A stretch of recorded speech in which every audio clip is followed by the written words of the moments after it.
2021, and today I wanted to record a video about being pregnant with fibroids. So I woke up this morning, 31 weeks. I did have like pregnant with fibroids, my journey, but the angle was off. I mean, it is what it is. I am pregnant with fibroids. I'm 31 weeks. I'll explain in the video. So, oh, sorry, he's moving. Oh, and it's painful. So, I have fibroids, and they have grown excruciatingly painful over the course of my pregnancy. And I know that there are other women out there who are dealing with the same things or the same thing. They're either currently pregnant with fibroids, they have fibroids and they have not conceived yet, and so they're probably wondering, like, what is the experience like, you know? Every woman's experience is going to be different, but I will share my story and my journey thus far. First, I'll start off with explaining what fibroids are. And so fibroids are basically tumors or cysts that, in my case, sit on the uterine lining. So I have 5 of them, like all over my uterus. Some women have, they're like pearls that just kind of take over their whole uterus. In my case, that is not the case. But when they're completely benign, so they're not cancerous or anything like that. And when I wasn't pregnant or before I conceived, I rarely had issues with my fibroids. In fact, I didn't know I had fibroids until I went and visited my OB and had my annual, and you know, she ran some tests and found that I did have them. So I wouldn't have issues with them until my cycle. When my cycle would come around, you know, for the first 2 days, I would bleed very heavy and I would cramp very badly. But after those first 2 days, you know, my cycle would be tolerable, and it would vary from 4 to 6 days every month. Like, it would just vary. I don't know if that had anything to do with my fibroids. Honestly, I've never really asked because it wasn't that big of a deal to me. But I mean, I guess that is something that I could look into, or you could look into if you find yourself with fibroids with the same situation with your monthly cycle. I will say that my OB did tell me that because of where my fibroids were, that it would be hard for me to conceive. And basically saying that, you know, if you do conceive, your baby will be a miracle baby, because I didn't have regular cycles, you know, so it was very irregular. So it was hard to track my cycles and my ovulation. So it was just kind of like hit or miss kind of deal. And that saddened me. I'm not even gonna lie. When she told me that, it saddened me. But the reality of it all is, you know, the doctor is the second opinion, if you get my drift. You know, God is the first opinion, you know. And you know, your physician is just your second opinion by default, just because we're here and we need to know something, but that doesn't mean that that is what it is. So I am 31 weeks, and my fibroids have been giving me a lot of issues. I've gone to the emergency room several times. I've been assessed several different times. I've met with my doctor. I have a special, I go and see a specialist, maternal fetal medicine, who since my very first visit to the hospital, or my very first visit to the doctor's office to get my first ultrasound, they've been tracking me, my fibroids, and my baby throughout my whole pregnancy, because fibroids tend to complicate pregnancy excuse me, because they can hinder the growth of the baby. They can cause you to miscarry. They can just cause a lot of problems. And so they have been monitoring the fibroids growth and my baby's growth and our just overall health since my first doctor's appointment. So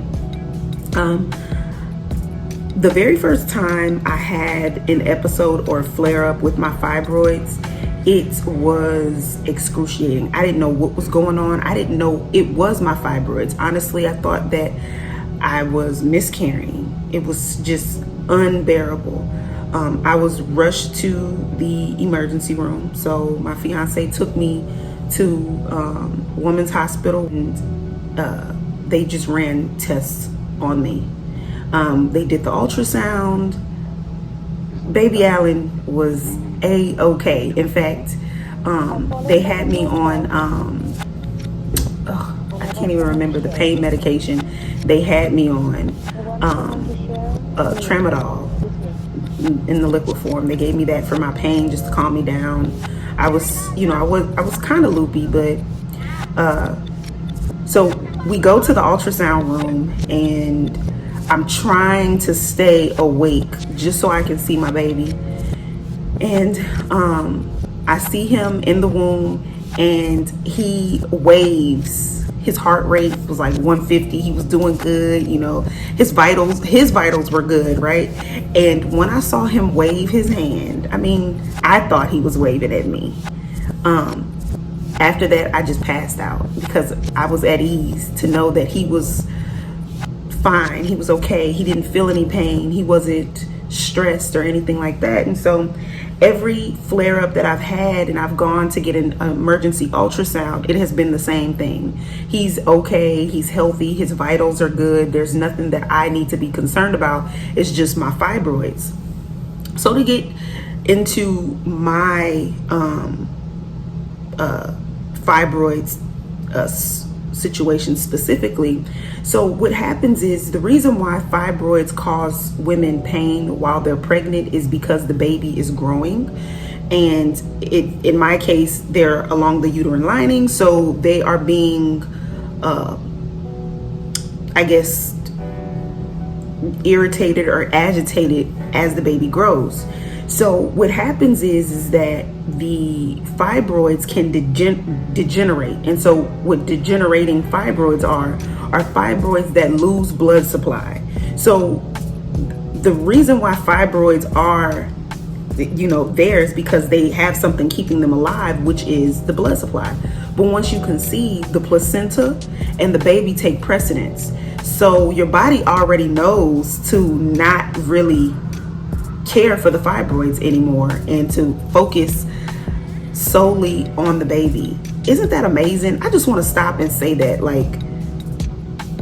the human body is just amazing, period. But the woman's anatomy, though, that's another story for another day, which I will talk about, because before getting pregnant, I already had this mindset, but pregnancy has just opened up a whole new perspective to how amazing the female body is and the female is. Anyways, back to the story. Degenerating fibroids means that they are dying, and so they're not getting that blood supply. But in my case, in the very beginning, they thought that my fibroids were degenerating, but the very last visit for one of my fibroid flare-ups, they found that my fibroids are not degenerating. They're not. And my doctor told me that, it's a good thing that's not so good, right? And it's a good thing because a degenerating fibroid means that if it dies completely, I can lose a lot of blood. It can complicate the pregnancy.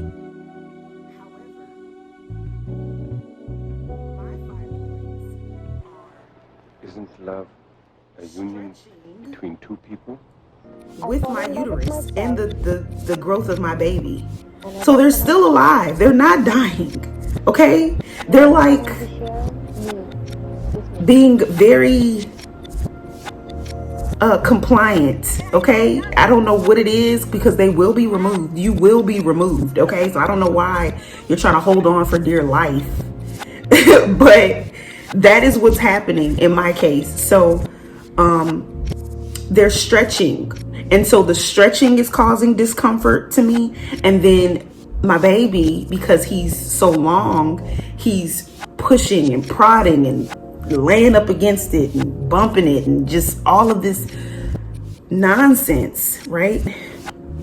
And so I have one fibroid that is stretching along my uterus, that is wedged in between my uterus and my bladder. So if my bladder is full, my bladder is irritating it. And then he's been sitting low pretty much the majority of my pregnancy. And so he's always on it. And I don't know what it is, like, so he's always on the fibroid. And then when my bladder is full, at any time, I have a small flare up where it causes a little bit of discomfort. So when I use the restroom, it will relieve me. You know, I just wanted to share my story thus far, because I felt like there wasn't enough information online as far as like YouTube videos of women really discussing it. There are some, but there aren't any recent ones, you know. I wanted to share that experience because it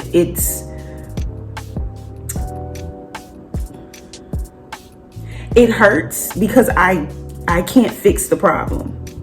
It hurts me emotionally, mentally, and physically, you know, that I can't help myself so that I can protect my baby. This is one of those situations where, I mean, there's very few things that I can do while pregnant. Now, of course, holistically, there are things that I can do, but that is something that has to be done over time. That doesn't mean that it's going to correct what I am going through right away. It's just like a total lifestyle change that has to happen. And just like fixing credit, you're not going to see that right away, right? You're going to see it over time. So there's minor adjustments that has to be made and have been made so that it can subside, you know, the situation over time.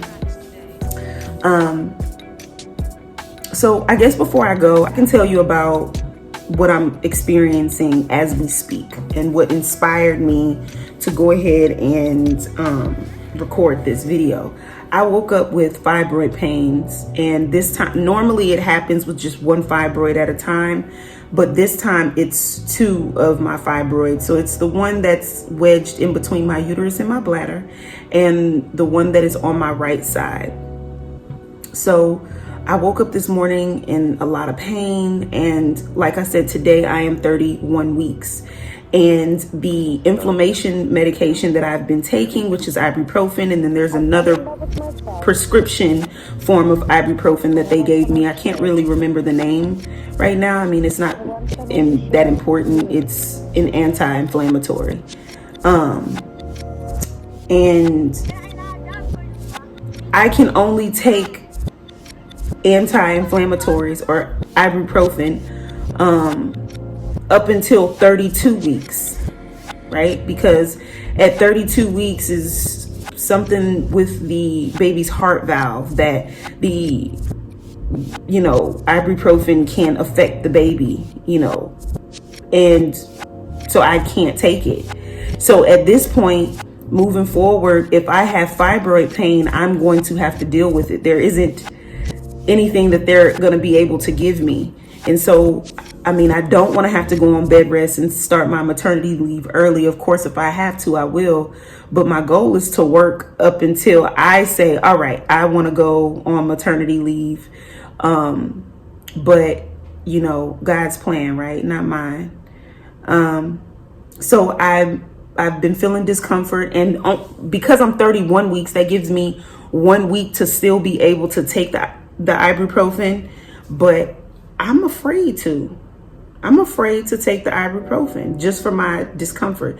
And I've dealt with this pain for so long, I feel like I can ride this out.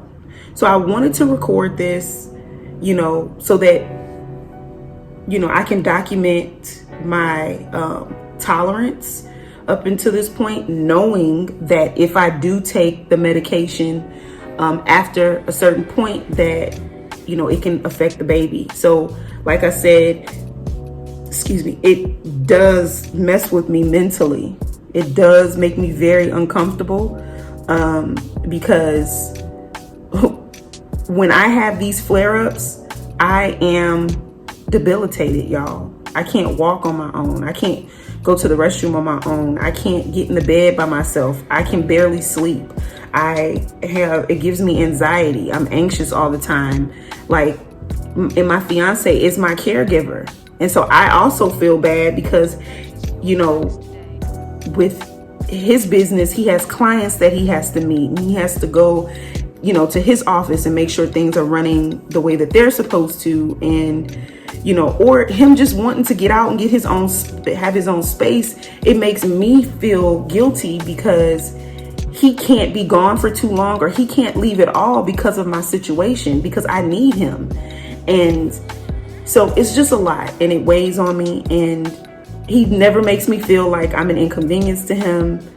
He always rearranges his schedule, and if he has to be here, and if he has to set up office at home, we have all of the equipment to do so, and he does it. But that's just like a personal thing that I feel. So I am going to try to ride this out. So I have not taken any of my medication. I drank me some cranberry juice, 100% cranberry juice, not that cranberry juice cocktail. I've drank some water, and I'm gonna eat some fruit. So I'm not gonna eat anything heavy this morning. And if anything, happens, I'll just record again, and I'll record that. But yeah, I know it's kind of late in my pregnancy, but hey, better late than never, right? So, engage with me. I want to know, do you have fibroids? Do you know anyone with fibroids? Were you pregnant with fibroids? Just let me know. We can support each other and others through this process, because it's not the easiest process. It's really not. But I wouldn't change it for the world. I am so excited to meet my son and to know that it was divine timing because of how difficult it was. Like I said, I didn't even know I was pregnant, but we'll get into that story next time. So I hope you enjoyed it. I hope that I was able to give some type of insight, with my experience. And I will be back again with more information and, an update on where I am in my journey. All right. So I'll talk to y'all later. Thanks.